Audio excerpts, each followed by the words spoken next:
किसान भाइयों को जानकारी के लिए आवश्यक है कि बहुत सारे जो कीट नियंत्रण की विधियां हैं उनमें कीटनाशकों के अलावा और भी बहुत सारा विधियां हैं। किसान भाई, इसी में हम बात करते हैं ट्रैप्स की।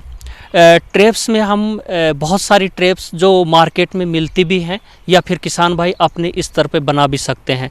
पहला ट्रैप जिसका मैं बताना चाहूँगा कि इंसेक्ट्स में क्या होता है कि उनका जो देखने का तरीका होता है वो किसी कलर को कुछ अच्छे से अट्रैक्ट होते हैं। अगर आप पीले रंग के कपड़े पहन के बाहर में निकलते हैं तो बहुत सारी लाही आपके कपड़ों के ऊपर लाही बैठ जाती है आकर के, तो ये जो पीला रंग है उसके ऊपर आकर्षित होती है। इसी का फायदा ध्यान में रखते हुए अगर हम जो येलो कलर के जो अगर पॉलीथीन है या कलर है उसके ऊपर में कुछ स्टिकी सब्सटेंसेस लगा दें और खेत के अंदर में चिपका देते हैं तो इसके ऊपर में लाही, इसके साथ में जो हॉपर्स और बहुत सारे जैसिड्स इसके ऊपर में आकर के चिपक जाते हैं। इससे फ़ायदा ये होगा कि आपको पता लग जाएगा कि आपके खेत में कौन सा कीड़ा किस समय में कितनी संख्या में आ रखा है, तो उसका हमारे को कंट्रोल करने में आसानी होती है। तो ये येलो स्टिकी ट्रैप्स हैं। अगर इसी कलर को हम ब्लू कर देते हैं तो ये ब्लू स्टिकी ट्रैप्स, जिसमें बहुत सारे थ्रिप्स की स्पीसीज भी ट्रैप होती हैं। और हमने यहाँ पे देखा है कुछ जो मॉथ्स हैं, जो हानिकारक मॉथ हैं, वो भी इसके ऊपर आकर्षित होते हैं। तो ये दो तरह के ट्रैप्स हैं, येलो और ब्लू स्टिकी ट्रैप्स। आप खुद से बना सकते हैं। जो येलो कलर का जो पॉलीथीन लेके या ब्लू कलर का पॉलीथीन लेकर के उसके ऊपर में आप स्टिकी सब्सटेंसेस, ग्रीस या जो तेल होता है करंज का तेल, ये लगा करके आप फील्ड में किसी जो लकड़ी होती है उसके ऊपर में चिपका रख दीजिए तो कीट पतंगे आकर के उसकी तरफ में आकर्षित होंगे और चिपक करके जो नुकसान होने वाला है उससे आप बचा सकते हैं। टी आकार की खूंटी लगाना। आमतौर पर पक्षी अधिकांश कीटों को खाते हैं। ऐसे में अगर खेतों में पक्षियों को बैठने का स्थान दे दिया जाए तो काफी हद तक हानिकारक कीड़ों को ये पक्षी खा जाते हैं। इसके लिए खेत में 10 से 12 स्थान पर टी आकार की खूंटियां लगा देनी चाहिए। लेकिन ध्यान रहे कि जब फसल में दाने बन रहे हो तो इन खूंटियों को निकाल दें। पक्षी फसल को भी नुकसान पहुंचा सकते हैं। फेरोमोन ट्रैप या गंधपाश। फेरोमोन ट्रैप फसलों को क्षति पहुंचाने वाले सूडियों के नर पतंगों को फंसाने के लिए प्रयोग किया जाता है। इससे सबसे पहला इन ट्रैप से होता है कि आपके खेत में संक्रमण कितना है इसका पहला पता चलेगा।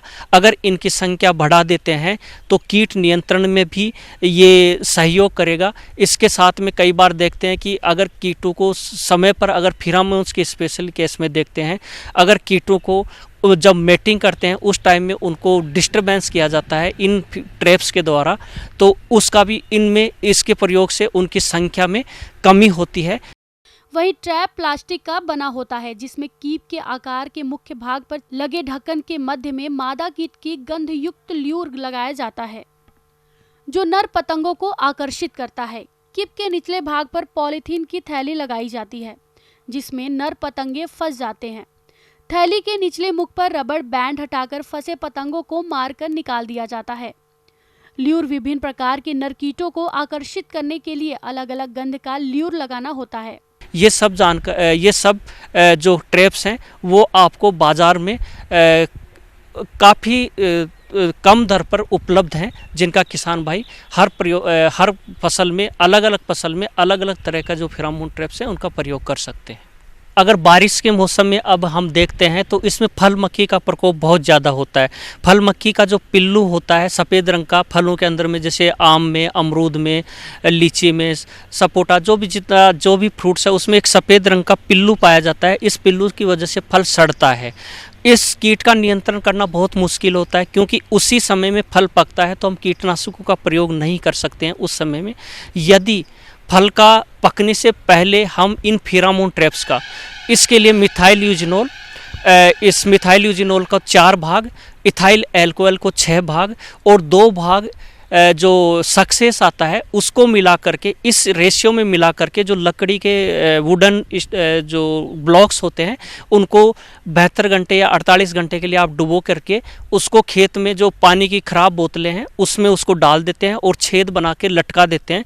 इससे क्या होता है, जो नर मक्खियाँ होती हैं वो उसकी तरफ में आकर्षित होती हैं। मादा मक्खी को मेटिंग के लिए नर चाहिए, उतने नहीं मिल पाने की वजह से समय पर वो उस फल में अंदर अंडे नहीं दे पाती है।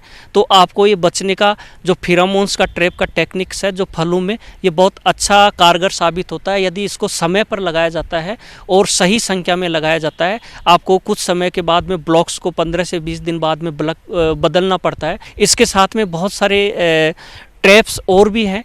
इन ट्रैप्स को जो ये अगर कलर जो उसकी बात कर रहे थे तो कुछ यूवी लेंस होती हैं जिसके ऊपर में इंसेक्ट बहुत आकर्षित होता है, उसका फ़ायदा उठा करके अभी जो बारिश का मौसम है हम लाइट पर देखते हैं कि बहुत सारे कीट पतंगे, स्पेशली जो दीमक का प्रकोप है वो बढ़ जाता है। दीमक का जो एडल्ट्स होते हैं वो लाइट पे आते हैं, इसके साथ में जो सफ़ेद लट होती है उसका जो भ्रंग होता है वो लाइट पर आता है। तो इसी का फ़ायदा उठा करके यदि हम खेत में एक बल्ब जला करके उसके नीचे में जो एक बड़ा सा बर्तन रख के उसमें थोड़ा केरोसिन डाल दीजिए, इसमें बहुत सारी जो शाम के समय में दीमक और जो सफ़ेद लट के जो भ्रंग है वो आकर के नियंत्रण होंगे और जो आने वाली फसल है उससे आप बचा सकते हैं। ये देसी तरीका है। इसके साथ में आपको मार्केट में बहुत सारे लाइट ट्रैप्स और सोलर बेस्ड ट्रैप जो मिलते हैं वो उनका भी आप प्रयोग कर सकते हैं, जो लाइट ट्रैप्स हैं। किसान भाइयों, फसलों में ट्रैप का लगाने के फायदे अनेक हैं, जो इस प्रकार से हैं। हानिकारक कीटों को नियंत्रित करता है और हानिकारक कीटनाशकों के प्रयोग को कम करता है। वहीं आर्थिक रूप से होने वाले नुकसान से बचाता है और अच्छे गुणवत्ता की पैदावार मिलती है, जिससे किसानों को अधिक फायदा होता है।